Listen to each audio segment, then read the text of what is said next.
saglit lang, ang laki ng cross mo. Ang laki ng cross mo. Hiyang-hiya naman ako, ang linis nito. Hindi kaya buti hindi siya napapasok. Na-distract ako. Dr. Abante, ganun ho ba kayo?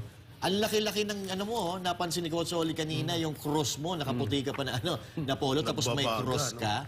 Ano ka ba? Ano yan? Pakitang tao?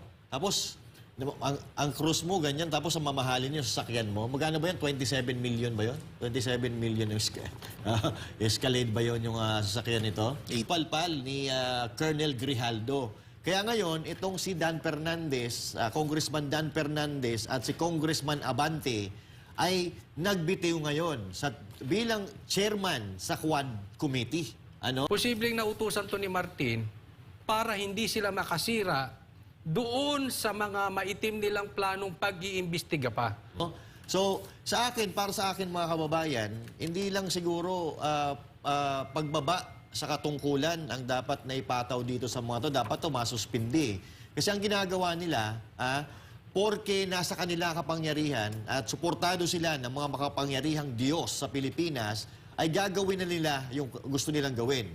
Sasabihin na nila kung ano yung gusto nilang sabihin. Katulad ng paninira nila kay Pangulong Duterte. So ngayon, noong lumabas si Colonel Grijaldo, di napahiya silang dalawa. So sinira nila yung integridad ng Kongreso. Dahil alam ko, diyan sa Kongreso, marami pa rin ang matitino dyan na madadamay sa kapulpulan, sa kapalpakan ng mga kongresistang ito, katulad ni Abante at katulad ni Dan Fernandez. Diba, biruin mo naman, siraan si Pangulong Duterte, yung pala kasinungalingan at pinatunayan niya ni Colonel Grijaldo. Tapos ngayon, magtatago kayo sa saya ng Kongreso sa pamamagitan ng pagbibitaw nyo bilang chairman, magtatago kayo at ibabalan nyo yung mga uutusan nyo dyan sa Kongreso para sila sumagot. Dapat kayo sumagot kasi kayo mga nagsabi nun. Di ba? Coach Oli, baka may dadagdag doon. Tama, Master Judea. Pero posible din, sa aking opinion, ay... yung cross. Nakita ko yung grabe ka talaga. Ay, nako. Anyway, para magkaroon ng credibility yung pag-iimbestiga nila sa mga Duterte, especially kay BP Sara, no? Kay PRRD, kasi lahat ng ipipresenta nilang witnesses dyan or resource person, hindi na paniniwalaan ng tao. Bababa kami sa chairmanship para bigyan daan ang matino at patas na pag-iimbestiga dito sa usapin na ito. Lagi na lang ganito naririnig natin eh. Tapos ang resulta, wala namang nangyayari sa imbestiga. So now, gusto natin makakita ng tunay na resulta na kayo talaga ay nag-iimbestiga. Ang daming beses na nating narinig yan eh, nabababa kami para bigyan daan ang investigasyon. Pero wala naman kami nakikita na nakakasuhan. Wala naman kami nakikita na napapanagot. Puro lang panluloko ginagawa nyo sa taong bayan eh. Tapos magsasalita kayo galing sa bibig ninyo, tapos iiwan nyo doon sa mga kasama nyo. Kayo, saan kayo pupunta? Magpapahinga kayo? Pupunta kayo sa likod ng kamera at iharap nyo yung mga tinatawag nyong young goons? Diba, Coach Oli? Tama, Master Judea, yung sinabi mong hindi na malilito ang taong bayan. Kasi alam mo, yung taong bayan na may doctorate sa budol. Yan. Na-training. Alam mo, one thing na magandang nangyari sa atin, o sa iba, hindi pala sa atin, sa amin, maraming nabudol eh. At natuto sila dyan. So yung sinasabi na bababa kami para bigyan ng daan ng... hindi nyo na malilito ang taong bayan.